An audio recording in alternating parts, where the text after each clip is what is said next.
আসসালামু আলাইকুম। হ্যালো বন্ধুরা, কেমন আছেন সবাই? আশা করছি সবাই ভালো আছেন। আমিও ভালো আছি। আজ আপনাদের জন্য নিয়ে এসেছি নতুন এক রেসিপি। দেখতে থাকুন, আশা করি আপনাদের ভালো লাগবে। আর ভালো লাগলে লাইক, কমেন্ট, শেয়ার করতে ভুলবেন না, সাবস্ক্রাইবটা করে পাশে থাকবেন। এখানে আমি রসুনের ভর্তা বানানোর জন্য রসুন নিয়েছি, ঝাল নিয়েছি। এখানে আমি রান্নার জন্য চলে এসেছি। কড়াই গরম হয়ে গেলে তেল দিয়ে দেবো। তেলটা গরম হয়ে গেলে এখানে রসুনগুলো ভালোভাবে ভাজা করে নিতে হবে। তেলটা গরম হয়ে গিয়েছে বন্ধুরা, এখানে আমি রসুনগুলো দিয়ে দেবো, দিয়ে ভালোভাবে ভাজা করে নেব। দেখতে থাকুন। এই রসুনের ভর্তা গরম ভাতের সাথে খেলে এত দারুণ খেতে হয়, সেটা না খেলে বুঝতে পারবেন না। বানিয়ে খাবেন, দুর্দান্ত খেতে হবে। এইভাবে ভর্তা বানিয়ে খাবেন। এখানে আমি রসুনগুলো ভালো করে ভাজা করে নেব।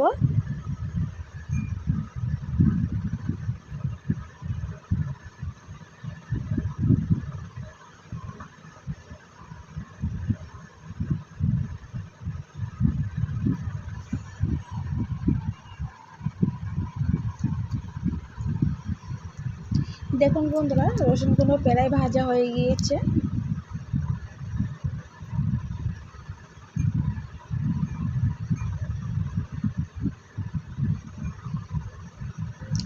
রসুনগুলো ভাজা হয়ে গিয়েছে, আমি নামিয়ে নেব।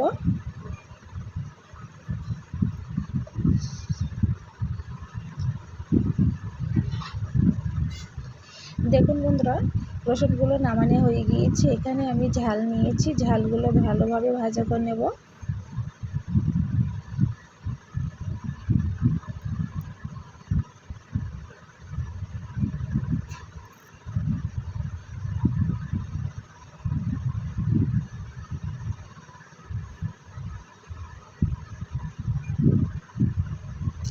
দেখুন বন্ধুরা, রসুনগুলো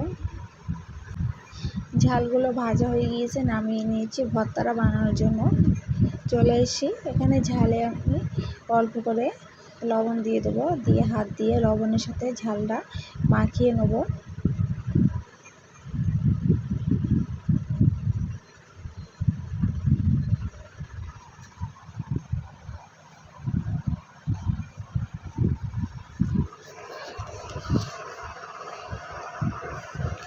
নিয়ে এখানে রসুনগুলো মাখিয়ে নিতে হবে।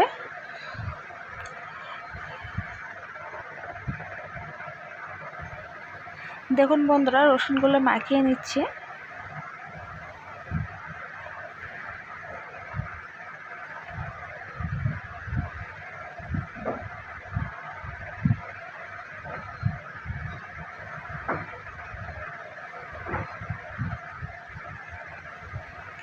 দেখুন বন্ধুরা, রসুনগুলো সব মাখানো হয়ে গিয়েছে। তেল দিয়ে দেবো।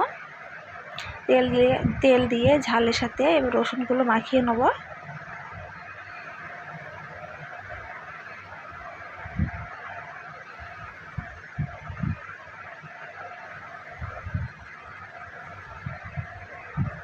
কেমন হয়েছে রসুনের ভর্তা কমেন্টে জানিয়ে দেবেন। ভালো লাগলে লাইক, কমেন্ট, শেয়ার করতে ভুলবেন না, সাবস্ক্রাইবটা করে পাশে থাকবেন বন্ধুরা।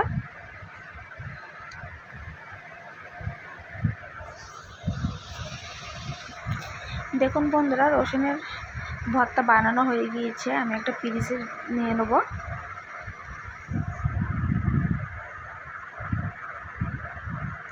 দেখুন বন্ধুরা, কত দারুণ হয়েছে ভর্তা। কেমন হয়েছে কমেন্ট বক্সে জানিয়ে দেবেন। ভালো লাগলে লাইক, কমেন্ট, শেয়ার করতে ভুলবেন না, সাবস্ক্রাইবটা করে পাশে থাকবেন। দুর্দান্ত খেতে হয়েছিল বন্ধুরা। গরম ভাতের সাথে এরকম ভর্তা থাকলে আর কি কিছু চাই, দুর্দান্ত খেতে। আজকের মতো বিদায় নেব। আবারও কোনো নতুন রেসিপি নিয়ে আপনাদের সাথে হাজির হব। আল্লাহ হাফেজ।